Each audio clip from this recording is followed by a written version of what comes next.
भारत को लेकर अमेरिकी राष्ट्रपति डोनाल्ड ट्रंप ने किया बड़ा दावा। ट्रंप ने कहा कि अमेरिकी सामानों पर टैरिफ कम करने के लिए भारत तैयार हो गया है। ट्रंप ने यह भी कहा कि अमेरिका को हर किसी ने लूटा है, लेकिन मेरे कार्यकाल में अब ये बंद हो गया है। डोनाल्ड ट्रंप ने 5 मार्च को अमेरिकी संसद में भारत पर जैसे को तैसा टैरिफ लगाने का ऐलान किया था।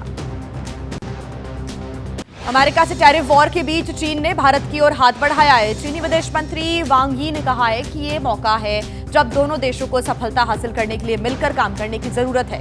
वांग यी ने कहा कि यदि एशिया की 2 सबसे बड़ी अर्थव्यवस्थाएं आपस में मिल जाए तो उज्जवल भविष्य होगा।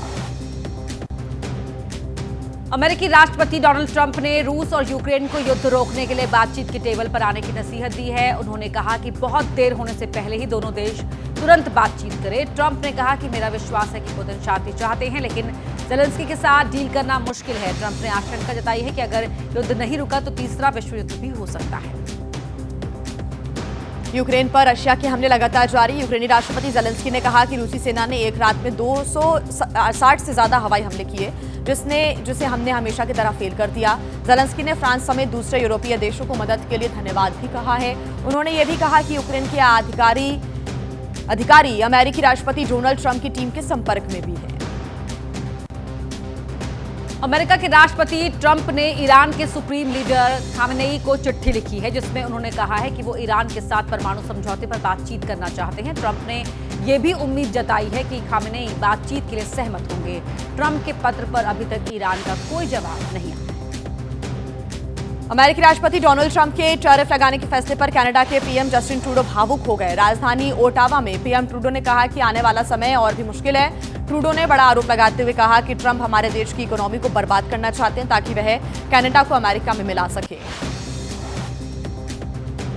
बांग्लादेश की राजधानी ढाका में प्रतिबंधित संगठन हिज़्ब उत तहरीर के सदस्यों ने मार्च के दौरान जमकर बवाल मचाया। जुमे की नमाज के बाद मस्जिद के पास उनकी पुलिस के साथ झड़प हो गई। पुलिस ने भीड़ को हटाने के लिए लाठीचार्ज और स्टन ग्रेनेड का इस्तेमाल किया। दौरान कई लोग घायल भी हो गए। भारत ने बांग्लादेश के मौजूदा हालात पर चिंता व्यक्त की है।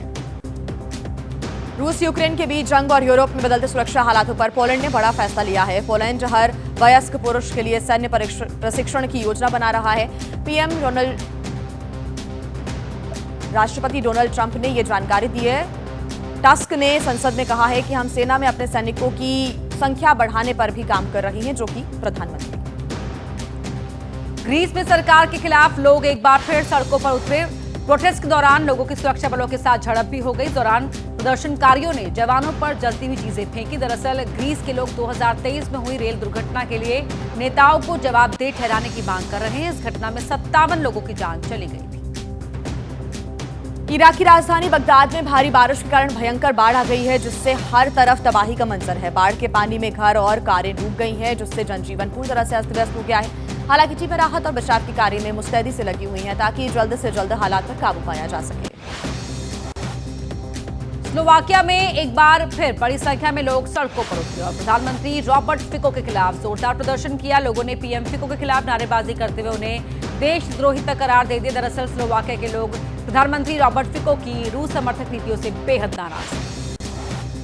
इक्वाडोर में नरसंहार के मामले में पुलिस ने 14 लोगों को गिरफ्तार किया, जिसमें 2 नाबालिग भी शामिल है। इक्वाडोर पुलिस के मुताबिक गिरफ्तार किए गए लोगों के खिलाफ पहले से हत्या समेत दूसरे संगीन मामले दर्ज हैं। इक्वाडोर में हुए नरसंहार में 20 से अधिक लोगों की मौत हो गई थी, जबकि कई लोग गंभीर रूप से घायल हो गए थे।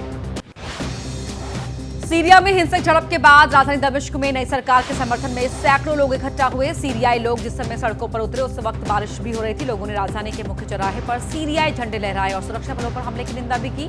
सीरिया में पूर्व राष्ट्रपति बशर अल असद को सत्ता से हटाए जाने के बाद वहां हिंसा भड़क गई थी।